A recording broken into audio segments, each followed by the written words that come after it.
هخليكي تملي بيتي خير وبركة. ويلا بينا هنشوف هنعمل ايه. هنسمي الله كده ونصلي على الرسول. ولو عجبكم الفكرة بتاعتنا ما تنسوناش بقى كده في اللايك بتاعكم الجميل. معانا هنا بقى ايه كيلو من الدقيق يبقى منخول. معانا كمان ايه ربع كوبايه من الحليب دافي. ضفت عليه معلقه من الخميره الفوريه. لازم ان احنا نختبر الخميره بتاعتنا عشان تدي نتيجه هايله جدا للمعجنات بتاعتنا. حطيت بقى على الدقيق معلقه صغيره من الملح، معلقه صغيره بقى من البيكنج باودر، و3 معالق من السكر البودر، ومعلقه كمان بقى ايه من الحليب البودر. بيدي نتيجه هايله جدا لاي معجنات. حطيت كمان معلقه صغيره من ريحه الكحك، بيدي ريحه وطعم كده حلو لو انت حباها، هي اختياريه. معانا هنا بقى ايه السمنه بتاعتنا، كوبايه ونص من السمنه على نص كوبايه من الزيت. يبقى السمنه بتاعتنا تبقى دافيه كده، حاجات بسيطه. هنبدا بقى ان احنا هنبس كده ايه الدقيق كده مع السمنه كويس جدا عشان يدينا نتيجه هايله جدا ويبقى زي بتاع بره كده بالظبط. هنا بقى بالنسبه للسمنه، لو حابه ان انت تضيفي الكوبايتين يبقوا سمنه بس براحتك. لو حابه ان انت تضيفي زي كده كوبايه ونص من السمنه على نص كوبايه من الزيت عشان يبقى خفيف، هيبقى برضو طعمه حلو جدا ويبقى زي بتاع بره كده بالظبط. لازم اهم خطوة ان احنا نبس كده كويس زي ما انتم شايفين. وهنا بقى ايه هنقول بقى ايه على المكونات تاني. ضفت على كيلو دقيق معلقة صغيرة من الملح، معلقة صغيرة من البيكنج باودر، معلقة من اللبن البودر، 3 معالق من السكر البودر، وضفنا طبعا الخميرة.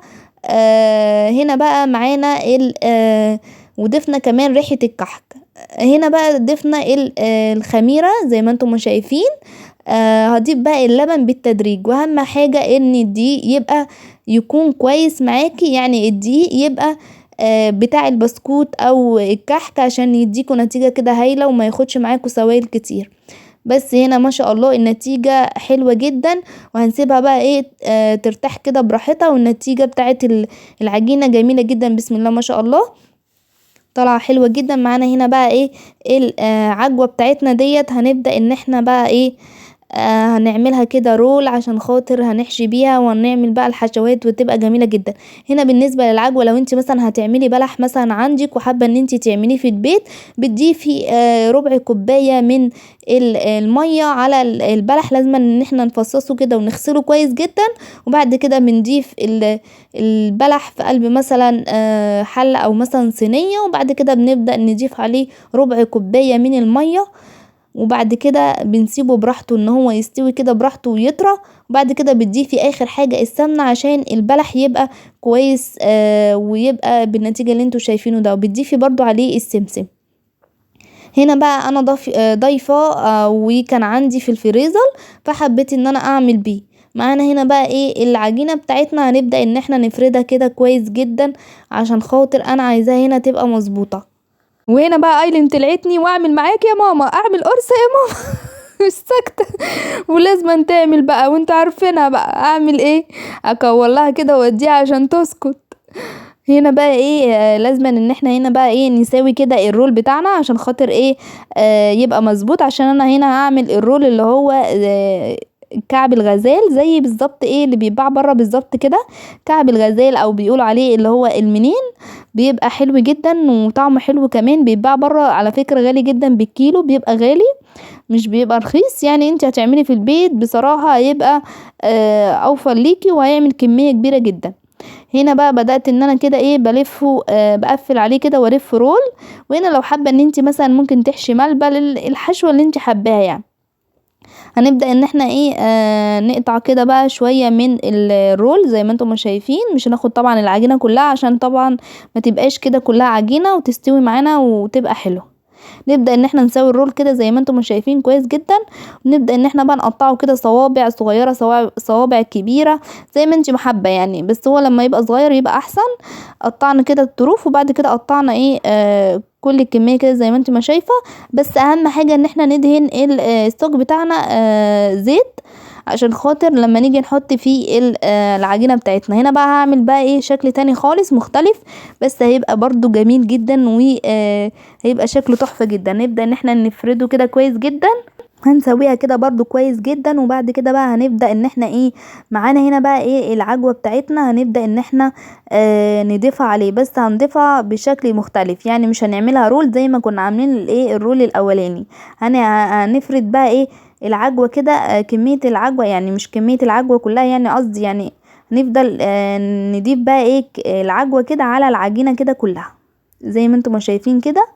هنبدأ ان احنا نضيف العجوة كده على العجينة كده كلها، يعني بنفس الطول وبنفس العرض كده بتاعها زي ما انتم شايفين كده، عشان تدينا كده ايه الرول كده بقى الجميل اللي بيبقى زي بتاع بره كده بالظبط. بعد كده ما نضيف بقى العجوة بتاعتنا كده ونفردها كده كويس، طبقة كده تبقى خفيفة كده زي ما انتم شايفين على العجينة بتاعتنا. هنبدأ بقى ان احنا ايه بنفرد كده رول. بس اهم حاجة هنا واهم خطوة لما تيجي تفردي كده العجينة، تبقى بعديها تحطي العجوة وبعد كده تغسلي ايدك عشان خاطر ايه العجينة ما تبقاش فيها عجوة كده من بره، عشان ما تحروقش العجينة وتبقى مش حلوة. طبعا احنا غاسلين ايدينا وايدينا نظيفة طبعا قبل ما نعمل اي حاجة. نبدأ ان احنا بقى نقطع كده زي ما انتم ما شايفين، نقطع كده بقى الرول بالشكل اللي انتم شايفينه ده عشان يدينا بقى ايه النتيجة بتاعت بره كده بالظبط. هنا بقى حابة ان انتي تعمليها صغنططة، حابة ان انتي تعمليها كبيرة زي ما انتي محبة، بس هي افضل لما بتبقى صغيرة بتبقى حلوة، لان هو ايه لما بيرتاح بيريح يعني بيزيد كمان وبينفش كده تاني، وبينفش كمان برضو في الفرن بيختمر كده. وهنا بقى ايه شفتوا شكله تحفة جدا. بنسيبه بقى طبعا هنا بنغطيه كده ونسيبه يرتاح كده شوية، لازم ان احنا نسيبه كده يرتاح. وبعد كده هنبدأ ان احنا نعمل بقى حبة كده ايه يبقوا بقى بقية العجينة مش هعمله بقى ايه محشيين، اعملهم بقى اللي هم ايه يبقى سادة، يعني ايه نشرب بيه كده برضو ايه الشاي كده يبقى سادة، بس بيبقى برضو حلو جدا السادة. نكور كده زي ما انتم شايفين، وبنبدأ ان احنا بقى ايه بنفرده كده بقى ايه بايدينا كده زي ما انتم شايفين بطريقة سهلة جدا. ما شاء الله العجينة شايفين مرنة كده معايا وطرية وجميلة جدا. عايزه اقولك ما شاء الله بجد، يعني تعملي كده كميه كبيره من الكيلو الواحد يعمل معاكي يعني كميه كبيره احسن بكتير بصراحه لما تشتريها من بره. كمان بيبقى ريحه الخبيز كده في البيت بيبقى جميل جدا. نبدأ ان احنا بقى ايه نفرد دي بقى كده، هفردها كده رول زي ما انتم ما شايفين. هنعملها برضو ايه الرول اللي هو ايه السادة، ان انت برضو ايه تشربي بيه برضو كده الشاي، مش شرط خالص يعني يبقى بعجوة ولا بملبل ولا اي حاجة، يبقى سادة كده نسقي بيه برضو بيبقى جميل جدا للاولاد كده بيفطروا بيه او كده بيبقى حلو قوي. معانا هنا بقى ايه دي صفار البيض، حطيت عليها باكت من الفانيليا. هنا لو انت مش حابه صفار البيض ممكن ان انت يعني تعملي بلبن، يعني تضيفي لبن وتحطي كده في اللبن. وبعد كده بنبدأ ان احنا ايه بنحط ايه في السمسم. احنا هنا بس ايه بنحط مثلا صفار البيض او لبن عشان بس يدي لون كده حلو، او لو مش حابه برضو هيبقى جميل وهيطلع حلو برضو جدا معاكي. بالنسبه بقى للتسويه ودي اهم خطوه، بنبدا ان احنا بنشغل الفرن على درجه حراره 180. بعد كده بنبدا ان احنا الفرن يبقى ساخن جدا مسبقا. وبعد كده بندخل المعجنات بتاعتنا بنشغل كده من تحت وياخد لون ذهبي كده وجميل. وبعد كده بنبدأ ان احنا نطفي عليه ونشغل كده من فوق الشواية تاخد لون كده ذهبي كده وجميل، عشان يستوي كده من فوق وتحت يبقى لون واخد لون ذهبي كده وجميل. وزي ما انتم شايفين كده بدأت ان انا ايه بخلص كده الكمية. واستنوا بقى ايلين هتضحكم بقى، وهي لازم تعمل التاتش بتاعها وانتوا عارفين لازما يعني لازما تقول لكم ايه رأيها يعني في القرص. هنا كده خلصنا بقى اللي هو ايه بالسمسم. هنبدأ بقى برضو معانا اللي هو السادة. هنبدأ ان احنا ايه طبعا هنا انا كنت عملته بس بخرمه كده، وبعد كده بسيبه ان هو بيرتاح. بندهنه بقى بعد كده بقى ايه من صفار البيض كده اللي هو حاطين عليه الفانيليا. هنبدأ بقى ان احنا نسوي، وزي ما انتم شايفين بسم الله ما شاء الله دي كمية معايا كلها بجد شكله وريحته وطعمه تحفة جدا. ده كمان كان اكتر من كده، والاولاد يعني ما شاء الله كلوا منه وكان كتير جدا، وكان بجد طعمه تحفة جدا بجد تحفة. شايفين الصوابع شكله جميل جدا، كمان اللي هو الملفوف الصوف بجد جميل جدا برضو، وشكله عامل زي بتاع بره بالظبط، بجد تحفة جدا، ريحة وطعم، وكمان يدوب كده في البق، يدوب بجد جميل جدا. نفطر بيه كده، نعمله للاولاد، بجد بيبقى خير جدا في البيت وبيبقى جميل جدا.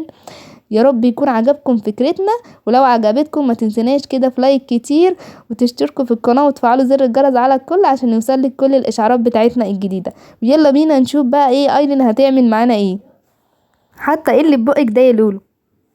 روج. روج ايه؟ روج خفيف. وهنا؟ وين هنا وهنا ايه بقى؟ وين ايه يعني ده؟ ايه يعني ده؟ رجاجو. رجاجو يعني حتى روج خفيف، وحتى رجوجو، وحتى ايه روج، اسمه روج ايه؟ خفيف. روج خفيف. طيب يا ست، خلصتي لي الروج يعني. زي مينا ماما. جميلة. شقيق. لولو اسمها ايه دي يا لولو؟ اسمها ايه؟ ده كعب الغزال. اسمه ايه؟